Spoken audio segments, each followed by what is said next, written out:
Hello நண்பர்களே, எல்லோரும் எப்படி இருக்கிறீங்க? இந்த வீடியோ வெரி எமோஷ்னல் மூமெண்ட்னே சொல்லலாம். நாங்கள் இந்தியாவிலேருந்து தாய்லாந்துக்கு கிளம்பிகிட்டு இருக்கிறோம். தாய்லாந்துலேருந்து இந்தியா வரப்போ ரொம்ப ஹாப்பியாக வருவாங்க. ஆனால் இங்கேருந்து கிளம்பும்போது போகணுமா அப்படிங்கிற மாதிரி இருக்குங்க. ஃபாரினில் இருக்கிறவங்க எல்லாருக்குமே தெரியும் இந்த மூமெண்ட் எப்படி இருக்கும் அப்படின்னு சொல்லிட்டு. அம்மா ரொம்ப ஸ்ட்ராங்காக இருந்தாங்க. சரி, அம்மா அழுதா எல்லோரும் கஷ்டமாக இருக்கும் கிளம்புறப்போ அப்படின்னு சொல்லிட்டு. லக்ஷன் ரொம்ப அழுக ஆரம்பிச்சிட்டான். நீங்களும் என் கூட வாங்க அப்படின்னு சொல்லிட்டு. அப்புறம் எங்கள் வீட்டுக்காரர் டைம் ஆச்சு கிளம்பலாம் அப்படின்னு சொல்லிட்டு இருந்தார். அண்ணா பையனும் எங்கே எல்லோரும் கிளம்புறாங்க, அவனுக்கு இன்னும் தெரியாது. லக்ஷன் வேணும்னு சொல்லி அவனும் சேட் ஆகிட்டான். லக்ஷன் வேணும்னு சொல்லிட்டு கூப்பிட்டே இருந்தான். அப்போ ரேய்குட்டிக்கு தெரியாதனால அவன் காரில் போகலான்னு சொல்லி அழுதுட்டு இருந்தான். லக்ஷன் தான் இங்கேயே இருந்துக்கலாம், எப்போவுமே தாய்லாந்து போகலாமல் இந்தியாவில் இருக்கலான்னு தான் சொல்லுவான். அப்புறம் சரி போயிட்டு வந்துடலாம், நாளைக்கு வந்துடலாம் அப்படின்னு சொல்லி சமாதானப்படுத்தி கூட்டிகிட்டு வந்தோம். அப்புறம் மாட்டு வண்டி தாத்தா லக்ஷன் அந்த தாத்தா கூட ஈவினிங் அவர் வருவார், அவர் கூடயும் போவான். அப்புறம் அந்த வண்டி தாத்தாவும் போயிட்டு இருந்தாங்க. லக்ஷன் ரொம்ப பாவமாக இருந்தான் பார்க்கறக்கு. வேணாம் இங்கேயே இருந்துக்கலாம் அப்படின்னு தான் காரில் சொல்லிகிட்டே வந்துட்டு இருந்தான். அப்புறம் நான் சரி நம்ம ஊரை நீ ரொம்ப நாள் கழித்து தானே பார்ப்போம் அப்படின்னு சொல்லிட்டு சரி கொஞ்சம் வீடியோ எடுப்போம் அப்படின்னு சொல்லிட்டு பார்த்துட்டு இருந்தோம். இப்போல்லாம் தாத்தா பாட்டிக்கெல்லாம் நம்மளை விட பேரக்குட்டிங்க மேலே தான் அங்கே ரொம்ப பாசம், ரொம்ப அட்டாச்சாக இருக்கிறாங்க. முன்னாடியெல்லாம் நம்ம நினச்சி ஃபீல் பண்ணுவாங்க. இப்போல்லாம் பேரக்குட்டிங்க நினச்சி தான் அவங்க ரொம்ப ஃபீல் பண்ணுறாங்க.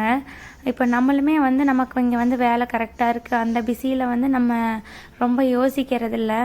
இப்போ அவங்களுக்கு எல்லாருமே நம்ம ஒன்றா இருந்துட்டு நம்ம விட்டுட்டு வரும்போது அவங்களுக்குமே தனியாக இருக்கும்போது ரொம்ப கஷ்டமாக தான் இருக்குது. அப்புறம் நாங்கள் கிளம்பி வந்துட்டோங்க. வீட்டிலேருந்து ஒரு 2-3 கிலோமீட்டர் தள்ளி வந்துட்டோம். இப்போ அங்கே ஒரு மலை தெரியுது பார்த்தீங்களா, இதுதான் சிவன் அந்த இடத்துல இருந்ததாக சொல்லுவாங்க. வருஷம் சிவராத்திரி அன்னைக்கு அந்த இடத்துல விளக்கு வச்சுட்டு இந்த மாதிரி பண்ணுவாங்க. ரொம்ப நல்லாயிருக்கும். சிவன் டெம்பிள் இருக்கீங்க, அதுக்கு ஆப்போசிட்டில் தான் இந்த சிவன் மலையும் இருக்குது. அங்கே போகிறதுக்கு கரெக்டான ரூட்டெல்லாம் இல்லைங்க, அந்த மலை பகுதியிலேயே தான் ஏறி போவாங்க. நல்ல மழைங்க, ஒரு மாதமாக கேரளாவில் மழை வந்துகிட்டே இருந்தாங்காட்டி பாருங்கள் ரோட்லையெல்லாம் எவ்வளோ தண்ணி போயிட்டுருக்கு அப்படின்னு சொல்லிட்டு. இதாங்க சிவன் டெம்பிள். நாங்கள் ஊருக்கு போகும்போதெல்லாம் கண்டிப்பாக இங்கே போயிடுவோம், மல்லீஸ்வரா டெம்பிளுக்கு. இந்த வருஷம் ரொம்ப மழை வந்துகிட்டே இருந்தனால போக முடியலைங்க. அப்புறம் எங்கள் வீட்டுக்காரர் மட்டும் போய் சாமி கும்பிட்டுட்டு உண்டியெல்லாம் காசு போட்டுட்டு வந்தார்.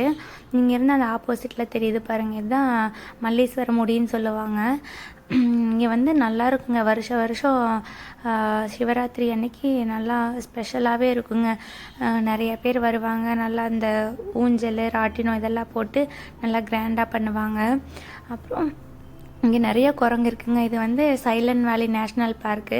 10 மைல்ஸ் வளைவுன்னு சொல்லுவாங்க. ஒரு 10 பெண்டு இருக்குங்க.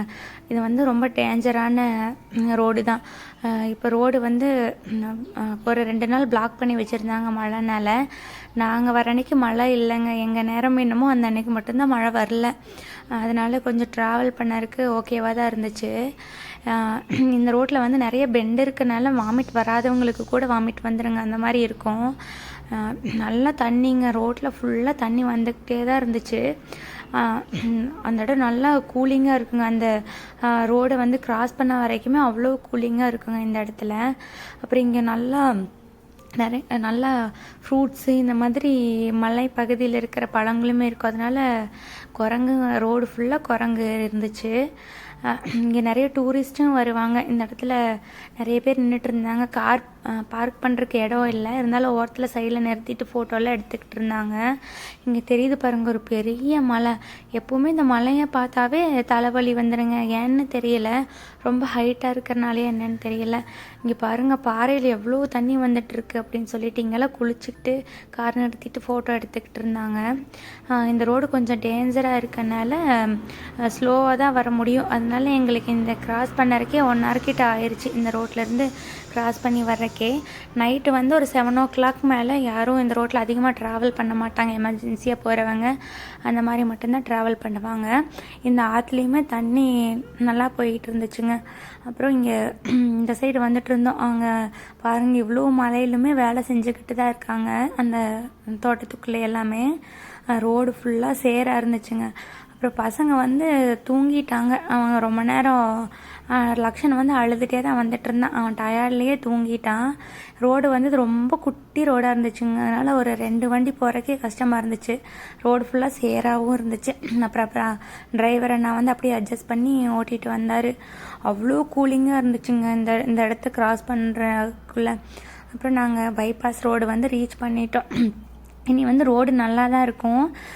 கேரளாவில் உங்களுக்கு பார்த்தாவே தெரியும், எல்லா இடமே நல்லா பச்சை பசேல்னு பார்க்குறக்கு ரொம்ப அழகாக இருக்கும். நேச்சர் பியூட்டின்னு சொல்லுவாங்க. இப்போ மழையும் வந்துட்டு இருக்கனால நல்லாவே பச்சை பசேல்னு ஆயிடுச்சுங்க. அவ்வளோ அழகாக இருந்துச்சு. ஃபுல்லாகவே நெல் வயல் தான். அதே மாதிரி தென்னை மரம், நெல் வயல், ஆறு இதெல்லாமே பார்க்குறக்கு அழகாக இருந்துச்சுங்க. கேரளா வீடுமே ரொம்ப அழகாக இருக்கும் பார்க்குறக்கு.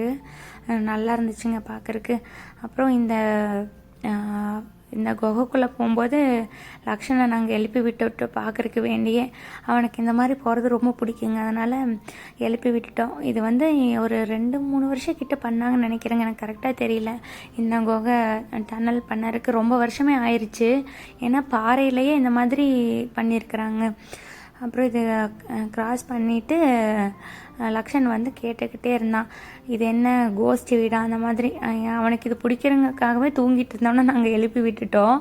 அவனும் இதை நல்லா என்ஜாய் பண்ணி பார்த்துட்டு கேட்டுட்டு வந்துட்டு இருந்தான். இங்கே வந்து தாங்க கொஞ்சம் இந்த ரோடில் வந்து தாங்க கொஞ்சம் ஹீட்டாகவே இருந்துச்சு. எங்கள் ஊர்லேருந்து அந்த சைலண்ட் வேலி நான் சொன்னேன் இல்லைங்களா, அது வரைக்குமே ரொம்ப கூலிங்காக இருந்துச்சு. இங்கே வந்தோடனே நல்லா ஹீட்டாக ஆரம்பிச்சிருச்சு. அப்புறம் பசங்களும் அப்பா கூட வந்திருந்தார். அதனால் அப்பா வந்து லக்ஷனை வச்சுக்கிட்டாரு. ரேயான் எங்கள் கூட இருந்தான். அதனால் வர வரைக்கும் கொஞ்சம் கஷ்டம் தெரியலங்க. அப்புறம் இதை தாண்டினோடனே இங்கேயும் ஃபுல்லாக நல்லா நேச்சர் அழகாக இருந்தனால பசங்க பார்த்துக்கிட்டே வந்தாங்க. வந்துட்டுமா எங்கே போகிறோன்னு கேட்டுக்கிட்டே தான் இருந்தாங்க. அவங்க ரொம்பவே ஃபீல் பண்ணாங்க. இப்போது எங்களுக்குமே ரொம்ப கஷ்டமாக தான் இருந்துச்சு. அப்புறம் ஏர்போர்ட் ரீச் ஆகிட்டோம். அங்கே வந்துட்டு பசங்க வந்து ரொம்ப சேட்டை பண்ண ஆரம்பிச்சிட்டாங்க. அப்புறம் எங்கள் வீட்டுக்காரர் வந்து கொஞ்ச நேரம் யானை இருக்க போய் பார்க்கலான்னு சொல்லிட்டு லக்ஷனை மட்டும் அங்கே கூப்பிட்டு போனாங்க. நான் ரேயானை வச்சுட்டு சேரில் உட்காந்துக்கிட்டேன். அவங்களால அங்கே இருக்கவே முடியலங்க. ஓடிக்கிட்டே இருந்தாங்க. என்னாலையும் பிடிக்கவே முடியலங்க. அந்தளவுக்கு சேட்டை.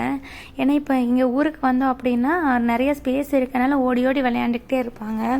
அதனால் ரொம்ப ஃப்ரீடமாக இருந்து பழகிட்டு நம்ம திடீர்னு கண்ட்ரோல் பண்ணுறதுனால அவங்களால இருக்கவும் முடியலை. ஆனால் நமக்கு வந்து இந்த மாதிரி இடத்துல எல்லாம் வந்து பசங்க சேட்டை பண்ணும்போது சமாளிக்கிறதுக்கு கொஞ்சம் கஷ்டமாக தான் இருந்துச்சு. அப்புறம் ஃப்ளைட்டுக்கு கரெக்டாக டைம் ஆயிடுச்சு. அதனால் கொஞ்சம் ரேயானுக்கு சாப்பாடு ஊட்டிட்டு லக்ஷன் வந்து நாங்கள் வெளியவே ஹோட்டலில் சாப்பிட்டுட்டு வந்துட்டோம். லக்ஷன் வெளியவே சாப்பிட்டான். இடியாப்போ, புட்டு இதெல்லாம் சாப்பிட்டுட்டு நாங்கள் வெளியே இருந்து சாப்பிட்டு உள்ளே வந்துட்டோம். ரேயானுக்கு மட்டும் கொஞ்சம் சாப்பாடு கொடுத்துட்டோம். அப்போ கொஞ்சம் நல்லா தூங்கிப்பா அப்படின்னு சொல்லிட்டு. லக்ஷன் தாங்க ரொம்ப சேட்டை பண்ணிக்கிட்டே இருந்தான், ஓடிக்கிட்டே இருந்தான். அப்புறம் நம்ம ஊர்னால பிரச்சனை இல்லைங்க. ஏன்னா நம்ம ஊர் பசங்க வந்து இந்த மாதிரி இருப்பாங்க. பேசுகிறதுக்கும் வந்து நமக்கு லாங்குவேஜும் பிரச்சனை இல்லைங்க. அதனால் ஓகேவாக தான் இருந்துச்சு. அப்புறம் ஃப்ளைட்டு வந்துருச்சுங்க. அங்கேருந்து ஃப்ளைட்டு வந்துட்டு இங்கே லேண்ட் ஆகிட்டு ஆள் இறங்குனதுக்கப்புறம் தான் அங்கேருந்து நம்ம வர மாதிரி இருந்துச்சு. அப்புறம் நாங்கள் தாய்லாந்து ரீச் ஆகிட்டோங்க. வியூ இப்படி தான் இருந்துச்சு. காலையில் 4 மணிக்கு ரீச் ஆகிட்டோம். 4 மணி வியூ இப்படி தாங்க இருந்துச்சு. ஃபைனலாக நாங்கள் தாய்லாந்து ரீச்